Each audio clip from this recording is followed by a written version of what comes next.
Good evening, everybody. It's lovely to see you again. This evening we are thinking about what is the General Synod, and I have with me Jenny Jacobs, who is Clerk to the Synod. Thank you so much for joining us, Jenny. So your start of 10 is, what is General Synod? Yeah. Well, thank you for inviting me. I'm very happy to be here. So, General Synod has actually only been in existence for 56 years. At the start of the 20th century, any changes to doctrine or rules relating to the Church of England as the established church had to be made through Acts of Parliament.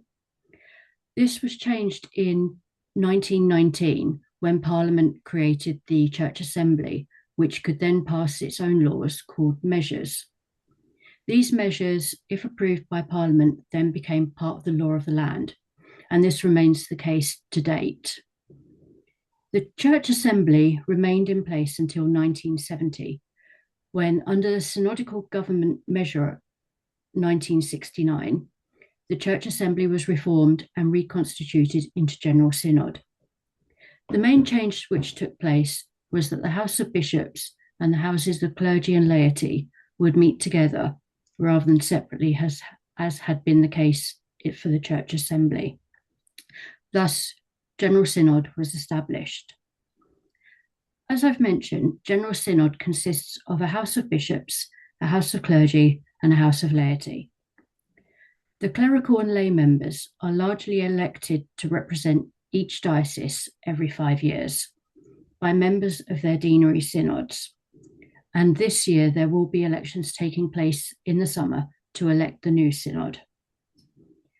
These elections are held in each diocese, as well as for a number of special constituencies. These special constituencies include 9 suffragan bishops, the deans, representatives from universities and theological education institutions, or TEIs, clergy and lay representatives from the religious communities, and clergy and lay representatives from the armed forces. The framework for these elections is set out in the canons for the suffragan bishops and the clergy, and in the church representation rules for the laity. This includes the total number of members to be elected for each house. There is a formula for the seats to be allocated to each diocese based on the number of clergy in the diocese for the House of Clergy and based on the electoral roll for the House of Laity. The conduct of the elections is set out in individual rules for each house, and these were updated following the elections of 2021, which elected the current synod, and they were approved by synod last July. In total, elections for 406 members will be taking place this summer, and those elected members will join a further 62 members who are automatically members of General Synod due to their role. This includes diocesan bishops, the appointed members of the Archbishop's Council, chairs of the Pensions Board and Diocese Commission, the legal officers, who are the Dean of the Arches and the Vicars General, and the 3 Church Estates Commissioners. Alongside these voting members, Synod invites representatives from other churches to attend each group of sessions, as well as guests from the Anglican Communion to attend specific meetings. There are 3 representatives from the Deaf Anglicans Together and 5 young adults who are able to attend each group of sessions. So that briefly sets out what Synod is and how it is formed. Yes, but what does it actually do? So the role of Synod is set out in Article 6 of the Constitution, which can be found in the Synodical Government Measure 1969, which I mentioned earlier. It can also be found in the standing orders for the General Synod, which are available on the Church of England website. Synod's business can broadly be divided into 5 areas: making legislation, liturgical business, scrutiny of church-related bodies, financial business, and considering matters of religious and public interest. I'll speak briefly on each of these items. So, legislative business. The Synod considers measures which on receiving royal assent have the force and effect of Acts of Parliament, canons, and subordinate legislation such as orders, regulations, and instruments. Normally, a measure would begin its life with a review group drawing up of various members of Synod and others to examine a particular issue. They will issue a report on their conclusions, including whether a recommendation as to whether new legislation is needed to enact the changes that they believe are necessary. This report is then debated by Synod, which will then agree or reject a motion which calls for the recommendations to be implemented. If this motion is passed, then either the Archbishop's Council or the Business Committee of the Synod will ask for a draft of the measure to be drawn up. A steering committee will be appointed of Synod members to guide the proposals into law. The draft measure will be debated by Synod in general terms in what's known as first consideration. If Synod accepts and votes through the measure at first consideration, members are then invited to submit amendments to the draft measure, and a revision committee, which consists of Synod members alongside the steering committee, will go through the draft measure line by line to consider any proposed amendments. The revised text is then reintroduced to the whole of Synod for revision in full Synod, along with a report from the revision committee explaining the changes that they have made since first consideration. More amendments can be made at this point as well. The draft measure then does one more round of revision via the steering committee before it returns to the whole Synod for final drafting, where any last amendments are debated, and then a final approval debate. At this stage, Synod can no longer amend the text and must pass the measure in all three houses, lay, clergy, and bishops.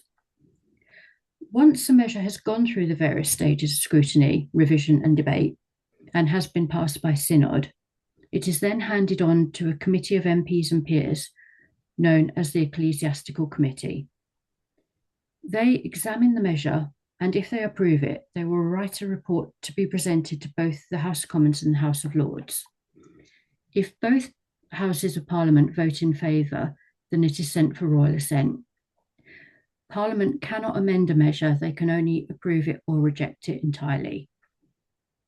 Canons follow a similar process to measures in that it needs to complete first consideration, revision, final drafting, and final approval stage. It does not go to the Ecclesiastical Committee or Parliament, rather it goes directly to royal assent. Once royal assent has been received, it returns to Synod to be formally enacted. Subordinate legislation is usually approved at one group of sessions, and depending on the type of legislation, it can either be amended or considered as it is. Liturgical business. Synod authorises forms of service for use in the Church of England, and Synod is currently engaging with its first piece of liturgical business for over 10 years. This relates to a request to consider extending the calendar to include a festival of creation in Christ and a commemoration of the 21 martyrs of Libya. Liturgical business goes through similar processes to legislative business in that it has first consideration, revision stage, and final approval. However, there is an additional stage where liturgical business needs to be approved by the House of Bishops. At this group of sessions in July, Synod will be asked to consider the liturgical business for final approval, and if it is passed by Synod, it is expected that the festival will be observed this September. Scrutiny. The Synod receives annual reports from the Archbishop's Council and its Audit and Risk Committee every year, and members are invited to engage through this through a take-note debate. In addition, at each group of sessions, members are able to ask 2 questions of the central church bodies. Financial business. The Synod approves the budget of the Archbishop's Council, and the apportionment amongst the diocese of any sums to be paid by the dioceses to the Archbishop's Council. And again, this is normally taken at the July group of sessions. And finally, matters of religious and public interest. Synod often debates items that reflect the context in which it operates. Recently, Synod has considered issues such as working class clergy, racial justice, safeguarding, sports and well-being. And at the most recent group of sessions in February, there were debates on mental health and reimagining care. These items are either moved on behalf of the central bodies of the Church, known as national church institutions, or from dioceses through diocesan synod motions, or by individual members through private members' motions. Although these items have no legal force, they do give Synod the chance to express its view and thinking on key issues. So that's a brief overview of the business that Synod conducts. You've talked to us about Synod as a whole, but obviously Synod is made up of lots of members because you told us about how they get elected. So what do the individual members do? So Synod usually meets twice a year, in February in London and in July at the University of York. Occasionally it also meets in November in London. And members are invited to attend these either in person or via Zoom. The papers for each group of session are sent out about 2 weeks before a meeting, and members are encouraged to read all the papers. But as Synod engages with a large volume of materials, and there's a lot of detail in those papers, each paper has an executive summary to help people understand the key points, and the business committee report also helps with an overview of the business to be taken. Once the group of sessions has started, members can speak during the debates, they can submit amendments to motions, and they can also show their views by voting on amendments and motions. As mentioned earlier, in relation to scrutiny, members are able to ask up to 2 questions of any central church body. This is done in writing in advance of a group of sessions, and then time is made available for members to ask supplementary questions at the group of sessions. The business committee normally allow up to 2.5 hours for this to take place. And again, as I mentioned previously, members can also submit private members' motions. And this is an opportunity for individual members to highlight an issue that they feel it is important for Synod to engage with. For this to be debated, it needs to have the support of at least 100 members. And if it reaches 100 signatures within 3 meetings of Synod, it can be considered for inclusion on an agenda for a debate. Once the group of sessions has concluded, members are encouraged to report back to their dioceses on what has taken place. Between groups of sessions, members can put themselves forward to join steering or revision committees, as I've already referred to, or they can stand for election or appointment to a variety of other committees, such as the Business Committee, Finance Committee, Diocese Commission, etc. In fact, there are over 40 different bodies that members can engage with. In addition to joining committees, there are also opportunities to represent the Church of England at meetings of other churches, such as the General Assembly of the United Reformed Church or the Methodist Conference. So that's a brief overview of what Synod is, what it does, and what members can do. And I'd be happy to hear any questions you may have. One question before we end the recording, so it's a question from me, is I remember when I was on General Synod, people leaping up and saying point of order. What did they mean when they did that? Well, point of orders are normally where there's